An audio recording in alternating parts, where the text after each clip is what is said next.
girls said when her and Wiz met, she would like always cook for him, but she didn't want to do it. I was like, why did I stop liking basketball like that? But I think it's because I hate when people are like, oh, I met them, they were just the greatest person. I'm like, you met them for 2 minutes. Like, what are you talking about? Don't understand it. I wish people stop talking about it, because if you never had it, then you can't really speak on it. I don't hear people talking about what love language you want to give. That's important too. We're hearing a lot of people that be divorced like, I knew I shouldn't have married that person. I knew that person was compatible to me. So what do you think gonna happen? People's instincts are horrible. They be wrong 99% of the time. Okay, welcome to Logical Moody episode 6. Today we're gonna be talking about a few topics. First topic I'm gonna start with is introverts. I feel like the world does not understand introverts, especially if it's a black woman introvert, or even maybe even a black man, but mainly a black woman introvert. It's like people want you to make them feel more comfortable and make them feel better when you walk into a room. But if you're an introvert, you're not going to do that. You're not going to be high energy and interacting with everybody and smiling and because you're an introvert. I'm like, do people not understand what introvert means? Get to if you are a woman that looks a certain way and you're an introvert, people are automatically, when you walk into a room, like, oh, she stuck up, oh, she mean, oh, she this, oh, she that. They think of all these things in your head and you haven't even opened your mouth. It's like, and then two, don't let you have a friend or friends as extroverts and you're with them and you meet some of their people or something. People be like, they expect you to be extroverted like them. It's like, that's why usually extroverts pair well with introverts, because they balance each other out.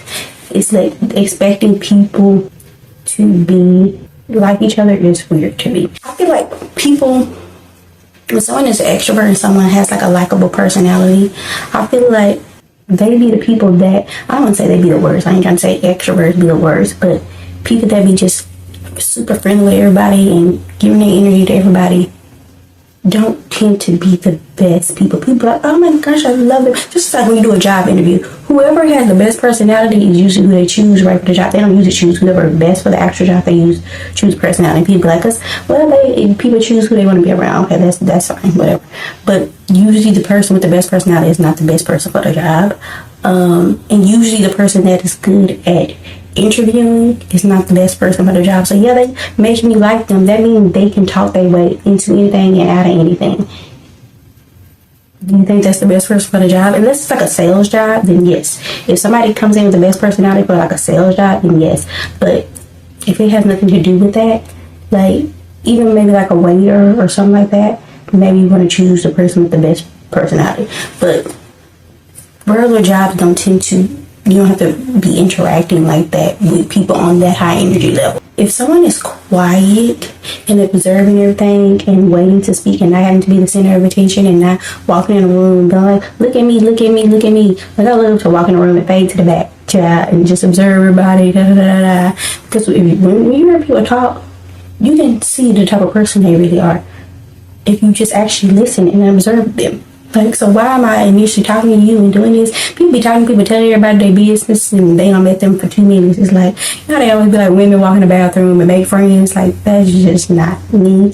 And I have been friends with people like that, but I tend to now be wary of people like that. If it's just organic, that's fine. But people just super friendly with everybody, they don't tend to be loyal, because it's kind of hard to be loyal when you are kind of spreading yourself everywhere. Everybody your friend, everybody this, everybody this. It's just like, whoa. And I'm not saying you can walk in and say hi and stuff like that. That's fine. But I'm saying people expect for you to just be above and beyond, tap dance, dancing. It's like, no. People need to understand introvert. That is a personality type. It's a word for a reason. It's a definition for a reason. Like, this is just for play.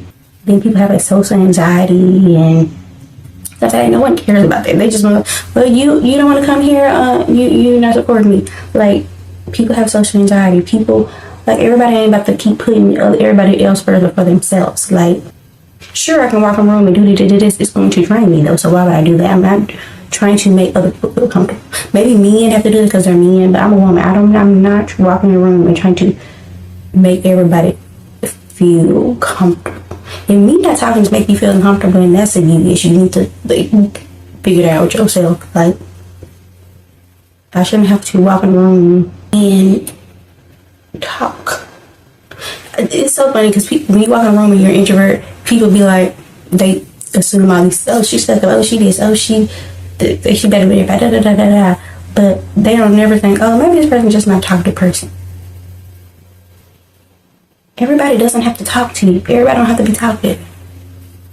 Then when you're not talking, they're like, ooh, it's just something about them. Ooh, I don't know. It's just something about them because you don't know them and you can't figure them out. And now it's just something about them because they're not making you feel comfortable. But if it was somebody that was doing all these good stuff, usually the most likable people be doing a lot of stuff. And people are like, oh, they're just so likable. When you hear all these celebrities doing all this stuff, like, oh, they're just so likable. They're just so this, they're so that. Yeah, because they have to be. If you have to mask what you're doing, and it's easy to manipulate when your personality level is a certain type. So, of course, they are that. People be acting so, oh, I met them one time and they were just so nice. You don't think somebody can fake it for meeting you one time? I hate when people are like, oh, I met them, they were just the greatest person. I'm like, you met them for 2 minutes. Like, what are you talking about? You don't know that person. You met them for 2 minutes. You met their representative. Child, I was going to talk about this later on, but I might as well because it's like leading into, oh, real quick. I hate when people be like, it's just something about them. That is like, that's a personal issue. Anytime you can't say what it is about, it's just something about that person.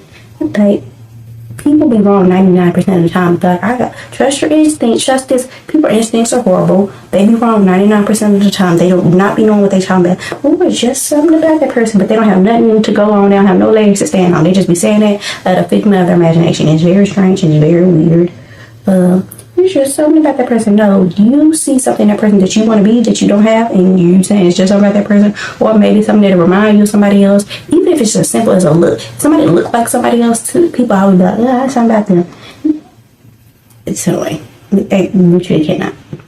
With this representative thing, you remember Paula Pattons in Just Right, where she basically pretended to be this person so common character could fall for her, but he was actually really vibing with Queen Latifah character.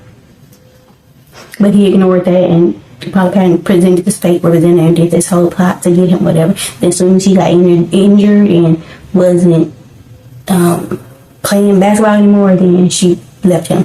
Then when he got back home, sorry, spoiler alert, gangs in it. When he got back home, then she tried to come back or whatever. I think he actually ended up taking her back for a while. Did he take her back? Obviously, he ended up not being with her and being with Queen Latifah, but did he take her back the second time she came back? And his papa didn't like her. Claire from Cosby Show, she was not fooling with her. It's like people be stuck on the person they meet. People you meet usually aren't the people that they going to be or are. They're just doing certain things.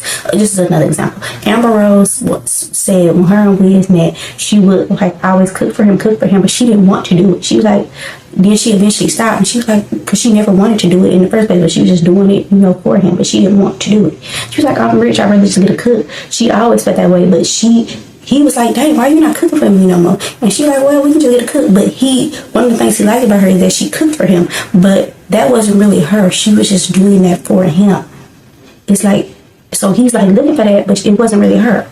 So people be doing that a lot in certain relationships, even in friendships. I'm saying like relationships too, like romantic, but even friendships, people be presenting one way or doing something they know they don't want to do. So the person be thinking they so in love. This person's everything I want. I'm gonna say everything I want, and then 6 months later, a year later, 2 years later, they're the complete opposite. And then the person, married a person or about to marry the person because they are stuck on the person they met when the person you met wasn't even real to begin with. So you're holding on to that person you met 2 years ago, but that was not the real person. They just once they start seeing the real person, they just stay hoping the person to be the person they met originally, when that's just not the case.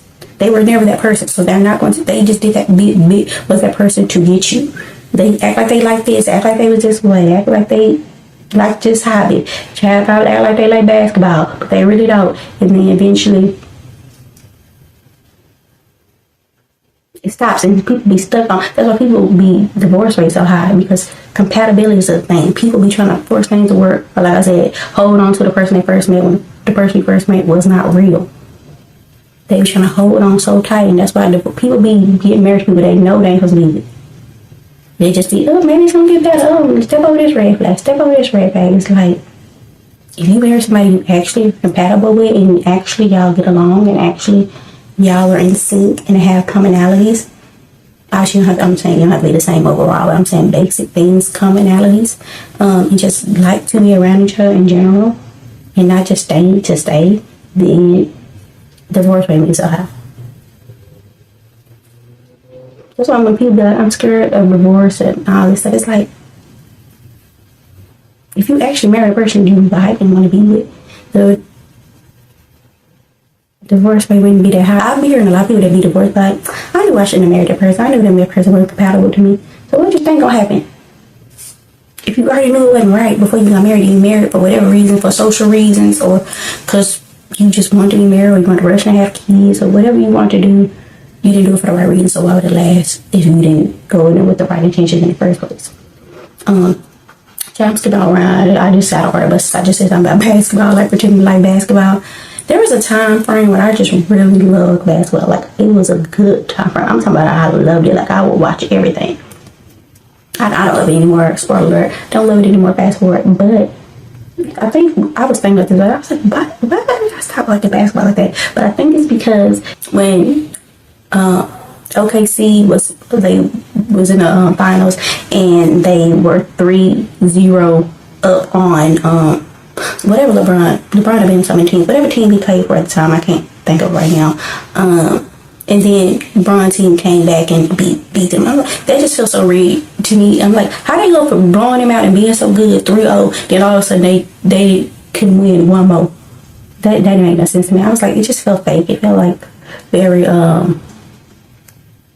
it is a business, obviously, but it just felt very strategic and just not real. And two, it's like, people be getting so emotional and invested in basketball teams like it's their team. Even football teams, it's like, wherever city you from, it's like, that's not really your team. Y'all get you repping the city you're from, that's great. Obviously, I do it too, but it's like, I'm not emotionally invested in it. Like, people, their moves, if their basketball team lose, like me and this, their basketball team lose, it'll affect their whole mood. Like, you can like basketball and like enjoy and like the sport of it, but it should not be controlling your mood. If somebody, your team loses or something, it should not affect your mood. I remember one time I was dating a dude. I used to love Russell Westbrook back in the day, and I don't know what game it was. I can't remember who they was playing, but we was watching the game. Russell at the final few seconds hit a 3-1, and I was like, because they was behind 1. And I was hyped. I was like, oh, and his mood was like affected for the rest. I'm like, why are you so mad at this? Like, and I wouldn't glow. I was like, oh, for one little minute, like, oh yeah, okay, cheering for Russell, and then that was it. Like, then it's time to move on. Like, why are you stuck in a mood based on basketball? Now, I get if you bet on it, or your family member playing in it, your man playing it, your cousin, child, your best friend, like I said, you own some stock in it or a part of the team, which most people do not. So I don't understand why people be so invested. You can like the sport of the game, but once it's it, that's it.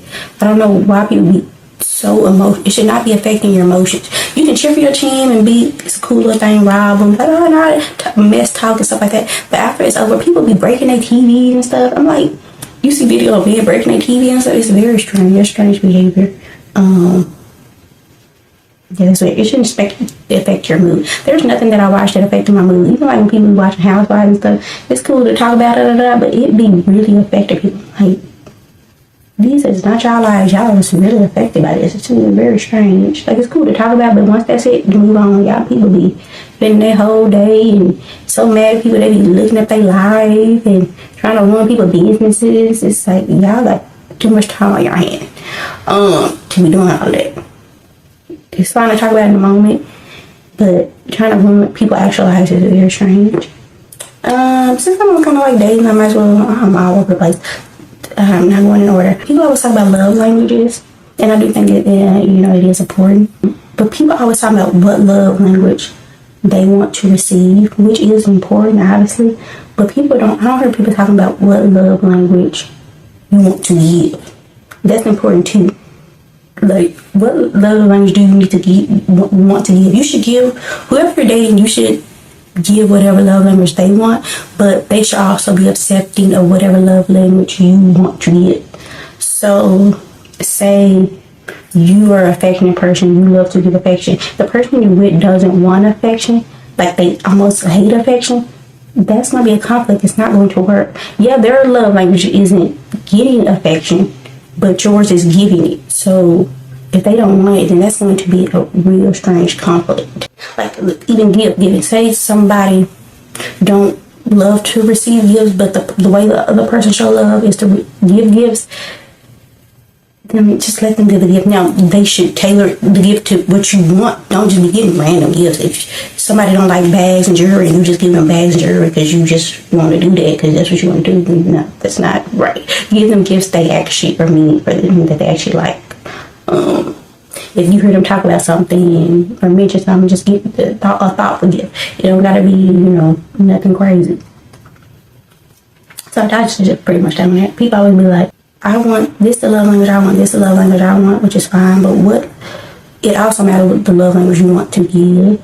I actually want to just talk about early voting. I don't know when it's going to get posted, but early voting, I don't know why people just don't early vote. Why would you wait to the last day where it's the longest line? This is people, again, not making the best decisions. And why would you wait to the very last day to vote when you can have all this other time to vote? You have all these other days to vote, and it won't be any lines.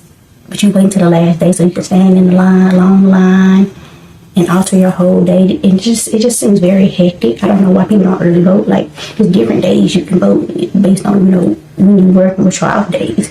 So I don't understand why people wait till the last minute. That's a study that needs to be studied. I don't know what that is. Because then too, most of the votes can already be counted or somewhat counted if most people early vote. But I feel like they just be really considering the people that's voting now. Okay, it's like, maybe back in the day that was thing, but now it's just no need for that. Like, there's no need that everybody, that should be your very last option, is to vote the last day.